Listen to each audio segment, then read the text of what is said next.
నేను దాకా అన్ని అనుభవించిన వాళ్ళు ఇలా ఎట్లా బయటికి పోతున్నా మీరు చూస్తా ఉన్నారు. నాలాంటి వాడిని బయటికి రాలే, నాలాంటి వాడిని బయటికి వెళ్ళగొట్టబడ్డా. కానీ అన్ని అనుభవించి వాళ్ళు ఇవాళ ఒక్కొక్కరు జారుకుంటున్నది. ఇవాళ అది ఇక్కడ అధికారం లేదు. ఇక్కడ అధికారం కనుక ఉంటే కేసీఆర్ మళ్ళీ ఏమంటుండే, మీరు మాకే ఓటేయాలి, పార్లమెంట్ లో కొట్టాల సత్తా ఇవ్వాలి, మీరు వాళ్ళకెత్తే వీళ్ళకెత్తే నోరు వేసినట్టే అని చెప్పేవాడు కేసీఆర్. కానీ వాళ్ళు చెప్తారా, అడుగుతారా? అట్లా ఇవాళ అడగల. ఆ పార్టీకి ఓటేస్తే ఇవాళ అది వేస్ట్ అయిపోతుంది అని చెప్పి భావిస్తాను. అందుకే మమకారం ఉంటే ఉండవచ్చు కాక, గత సంబంధం ఉంటే ఉండొచ్చు కాక, కానీ అక్కడ ఓటు వేస్తే అది చెల్లని ఓటుగా పోయే ప్రమాదం ఉంది, అర్థం లేని ఓటుగా పోయే ప్రమాదం ఉంది. కేసీఆర్ భాషలో చెప్పాలంటే మురికికాయలు వేసినట్టు. కాబట్టి బీఆర్ఎస్ పార్టీకి ఈసారి ఓటు వేయండి. కాంగ్రెస్ పార్టీ మీకు తెలుసు 10 ఏళ్ళు అవుతుంది. మోడీ గారికి రాహుల్ గాంధీకి పోలిక ఉందా అని? ఉందా పోలిక? నక్కకు నాగలోకు అనుకున్నంత తేడా. ఈ 10 ఏళ్లలో ఏ మంత్రి అయినా మనం తలదించుకునే పని చేసిందా? ఏ ఐఏఎస్ ఆఫీసర్ అయినా జైలుకు పోయిందా?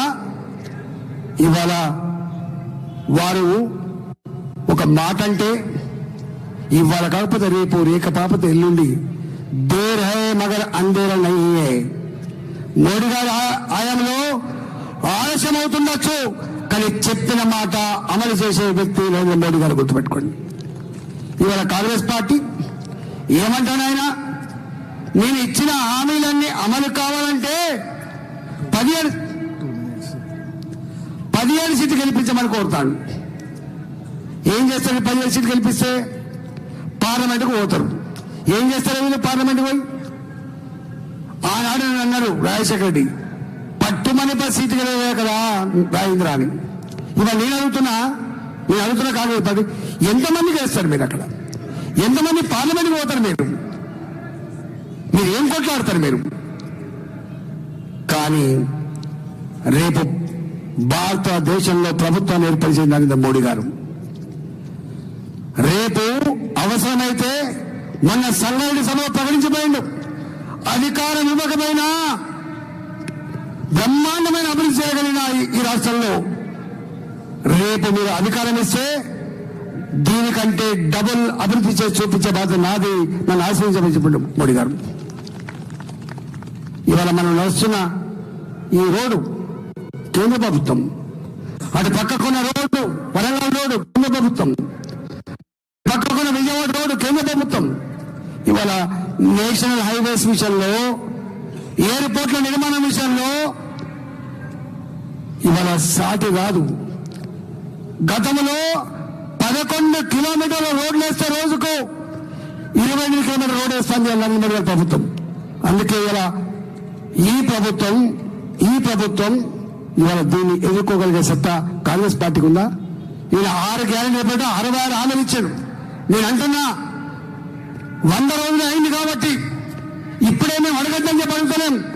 6 నెలల తర్వాత పక్క అడుగుతాం, 2 లక్షల రుణమాఫీ చేస్తావా లేదా బిడ్డ?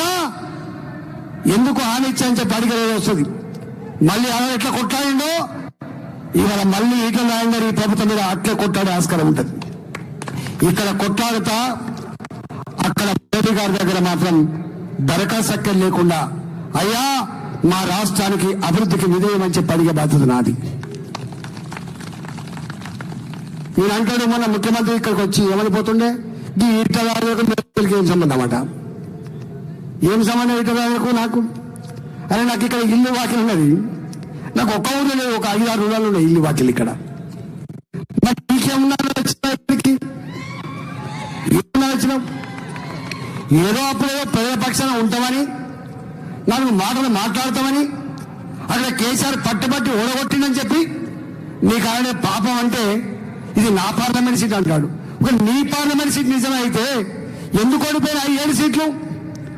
ఈయన పార్లమెంట్ పైన ఒక్క ఎమ్మెల్యే గెలిచిండా? మరి ఎందుకే? నడవంతరపు సిరి మంచిది కాదు. మనం అధికారం రాగానే ఏది పడితే అది మాట్లాడితే నడవదు. పోనీ మరి ఇక్కడ అని ఇచ్చినాడు, అది కూడా చేయనట్టున్నది ఇక్కడ. మరి మలకాయి పార్లమెంట్ ఇక్కడ ఇచ్చిందా? నేనంటే బయట ఓకే, కానీ వాళ్ళు ఇచ్చింది ఎవరికి? ఇవాళ నేను పోతే కలిసిపోయే మట్టి, నా మట్టి యాంజాల్లో ఉన్నది. నా మట్టి నేను ఒకవేళ పోతే నేను కలిసిపోయే మట్టి నా ఎంజాల పిచ్చేసుకున్నాను నా తోట్ల. ఇవాళ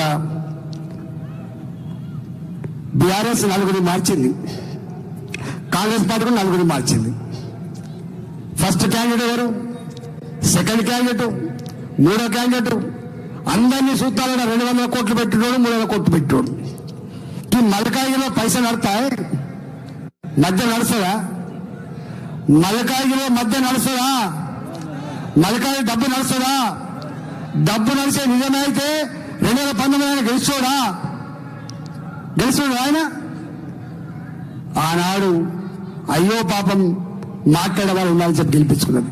ఇవాళ ఇక్కడ మలకాగిరి పార్లమెంట్ లో మద్యానికి డబ్బుకు ఆస్కారం లేదు, ఆత్మగౌరవానికి ఆస్కారం ఉన్న గడ్డ మలకాగిరి పార్లమెంట్ సీట్. ఇక్కడ ఇది మినీ ఇండియా, ఇది మినీ ఇండియా. అనేక రాష్ట్రాల ప్రజలు ఇక్కడ ఉంటారు, అనేక జిల్లాల ప్రజలు హైదరాబాద్ నమ్ముకొని అల్లుకొని ఇక్కడికి వస్తే అక్కడ చేర్చుకొని అన్నం పెట్టగలిగే గడ్డ ఇలా హైదరాబాద్ గడ్డ, అందులో ముఖ్యంగా మల్కాగిరి.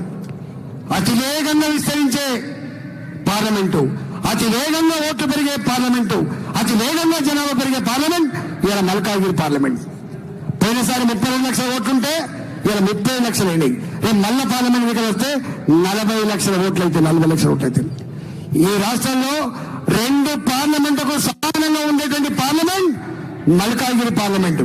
15 నియోజకవర్గాలకు, 15 అసెంబ్లీ నియోజకవర్గాల్లో ఎన్ని ఓట్లుంటాయో గన్ని ఓట్లు కలిగిన నియోజకవర్గం ఇలా మల్కాగిరి నియోజకవర్గం. కాబట్టి నేను మీ అందరికీ ఒకటే విజ్ఞప్తి చేస్తున్నా, మీరు విజ్ఞులు, ఆలోచన పనులు కాబట్టి మీకు మీరుగా ఎవరికి వాళ్ళుగా ఇవాళ మీరు చేయలేండి. కాబట్టి రేపు మే 13వ తారీఖు నాడు బూతులలో కాపుల మనమే కాసుకొని, ప్రచారం మనమే చేసుకొని, మన ఓటు మనకి చేసుకొని నరేంద్ర మోడీ గారిని భారత ప్రధానమంత్రి చేయడానికి లుంబిని పార్క్ బాంబుల మోతలు, దిల్సుఖ్నగర్ బాంబుల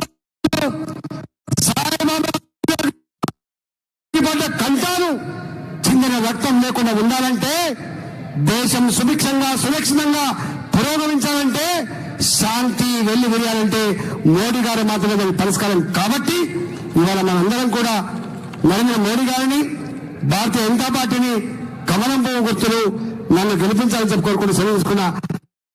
జై తెలంగాణ, జై తెలంగాణ, భారత్ మాతాకి, భారత్ మాతాకి, భారత్ మాతాకి, జై శ్రీరామ్, జై శ్రీరామ్, నరేంద్ర మోడీ గారి నాయకత్వం.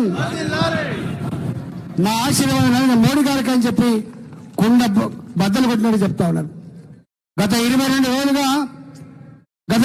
రోజులుగా నేను బస్తీలలో, రోడ్లలో, షాపులలో, ఇవాళ కమ్యూనిటీ ఇళ్లలో